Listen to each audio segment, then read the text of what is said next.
Hello dears, आज हम बात करेंगे ई कॉमर्स में सिक्योरिटी सिस्टम के बारे में कि जब भी आप ऑनलाइन ट्रांजैक्शंस करते हैं तो उसमें सिक्योरिटी पर्पस पर कौन से एलिमेंट आते हैं।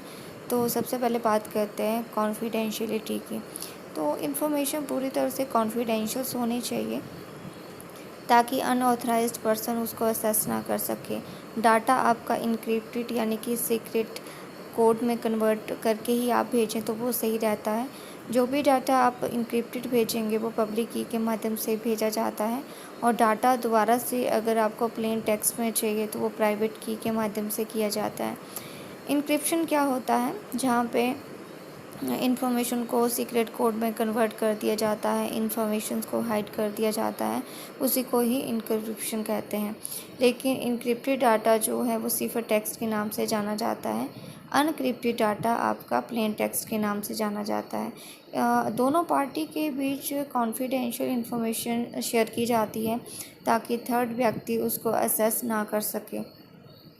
ये बहुत ज़रूरी भी है जब भी आप ऑनलाइन बिजनेस करते हैं, ई कॉमर्स की ट्रांजैक्शंस करते हैं, ताकि लोगों का बिलीव भी बना रहे।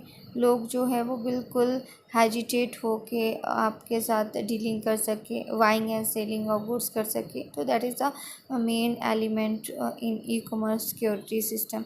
तो देखिए, जब भी इंफॉर्मेशन भेजी जाती है तो वो पब्लिक की के माध्यम से डाटा को इनक्रिप्टेड किया जाता है। अब सेकंड वन है इंटीग्रिटी की बात करते हैं। इंटीग्रिटी होती है कि आप जो भी इंफॉर्मेशन ऑनलाइन भेजते हैं उसमें किसी तरह की अल्ट्रेशन ना हो, इंफॉर्मेशन डिवाइडेड ना हो। तो ये बहुत ही सिक्योरिटी प्रोवाइड करती है। इंटीग्रिटी आपकी सिक्योरिटी का मेन पॉइंट रहता है कि डाटा बीच में ही किसी तरह से कोई अल्ट्रेशन ना हो। अब जहाँ तक बात है ऑथेंटिसिटी की, तो आपको पता होना चाहिए कि इंफॉर्मेशन कहाँ से शेयर की जा रही है, किसके पास इंफॉर्मेशन भेजी जा रही है। तो आप ये इंश्योर करना बहुत ज़रूरी है कि सेंडर और रिसीवर आपस में इंफॉर्मेशन को कंफर्म कर लें कि जो सेंडर की आइडेंटिटी क्या है, रिसीवर की डेस्टिनेशन ऑफ इंफॉर्मेशन क्या है।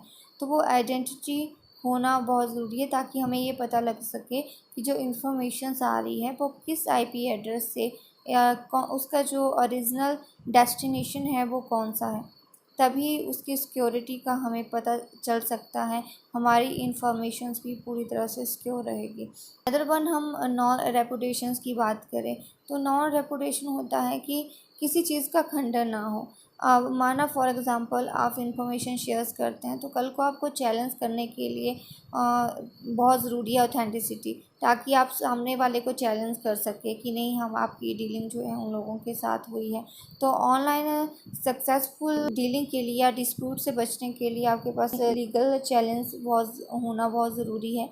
ये बहुत एक मेन पॉइंट माना जाता है आपका ई कॉमर्स का। तो confidential, integrity and authenticity and non reputation, ये मेन पार्ट हैं आपके ई कॉमर्स की सिक्योरिटी के, जो एक प्रॉपर सिक्योरिटी प्रोवाइड करती है डीलिंग में। तो एक जब भी ऑनलाइन ट्रांजैक्शंस की जाती हैं तो इन चीज़ों का हमेशा ध्यान रखना है, इंफॉर्मेशंस आपकी अल्टर ना हो, नॉन रेपुटेशंस हो, इंटीग्रिटी हो, ऑथेंटिसिटी हो। तो ये मेन एलिमेंट माने जाते हैं सिक्योरिटी के।